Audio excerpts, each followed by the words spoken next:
if you're a Georgia fan, or honestly, it doesn't matter. You could be a fan of any team. I want you to even close your eyes if you have to, if that helps you out.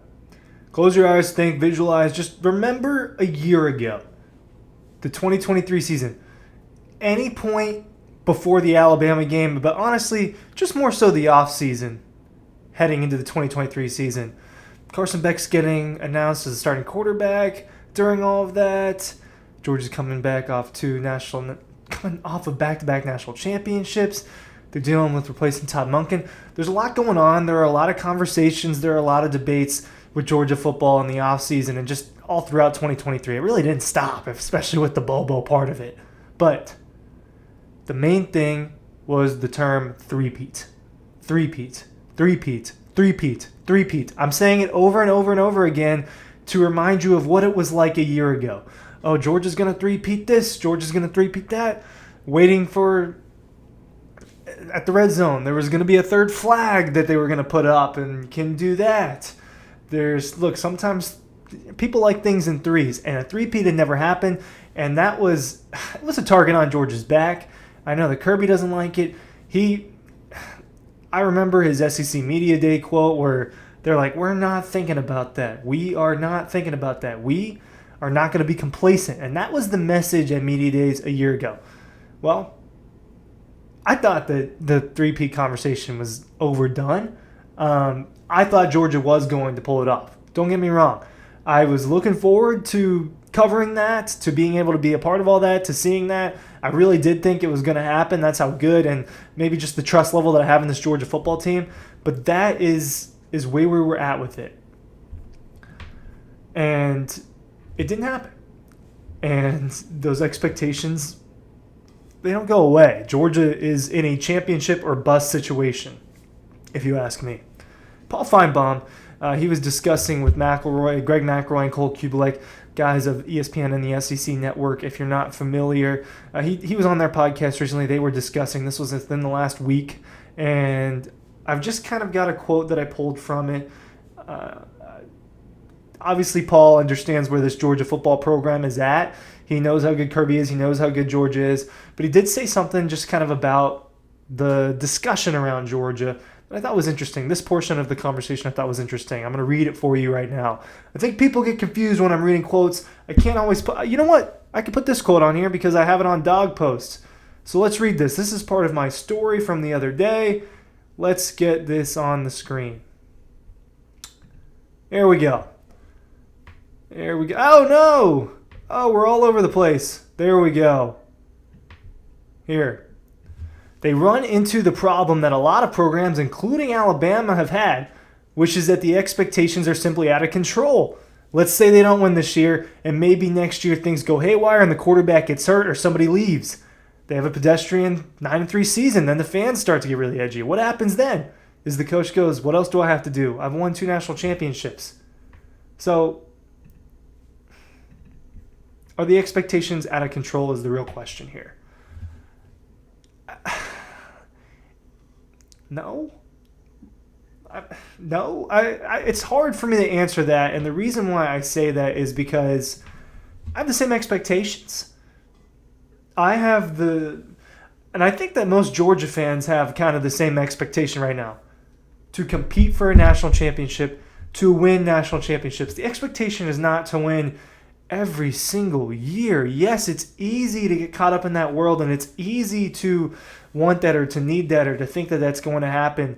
When you get a bite of success, you think you want to just keep dipping your hand in that bag of chips. And I just think that for what the 2023, I have a take. And it aligns a little bit with what Finebaum wants to say, but it's more nuanced, and I'll get to the nuances of it. But this is the large part of my take here. Ryan Curley from Dawg Post asking you to sign up for the newsletter before I give you my take. Here it is. I think that the expectations were too high in 2023, specifically for last season. For this season, I don't think that's the case. And I think that we, including myself, people got ahead of themselves with really just kind of being glossed over with all the glory and just being just caught up in it. The Stetson Bennett story was huge. The defense in 2021 was a huge story. There was so much good. 15-0. You're riding that high. And it's easy. And look, I was in there. I was a part of all that, obviously, with this job. So it's easy to kind of be riding that high and thinking that train just keeps moving at that speed. And that's not the case. Sometimes it's got to slow down a little bit. And that's what happened in 2023. Why is that? Why do I think that the expectations were probably too high? And it's easy to be the hero of hindsight. The hindsight hero is what I like to call it. Just looking back, it's easy to say this and that when it's in the rearview mirror. So I'm being the hindsight hero right now. The expectations are too high because of the transition and because of how hard it is to win. It took Georgia 40 plus years to win a national championship. The last time was in 1980. And they had closer chances. 2012 was the closest chance. Just in my lifetime that I remember watching. 2012 was a close chance. 2017 was a close chance. I think that 2018 had it in them, but probably not. 2023 was a close chance too, in my opinion. But the expectations were really high when you're coming off of losing one game in 2 seasons, a 15-0 season where you just obliterated TCU 63-7 or whatever the score was. I don't even remember the score because it was that big of a blowout. That was the most recent thing that happened.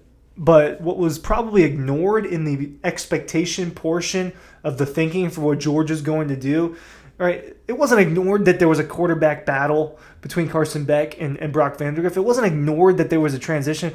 But in terms of what the expectations for Georgia was, that was kind of set aside. That was like the vegetables to a little kid. They're just pushing it away. They don't want it.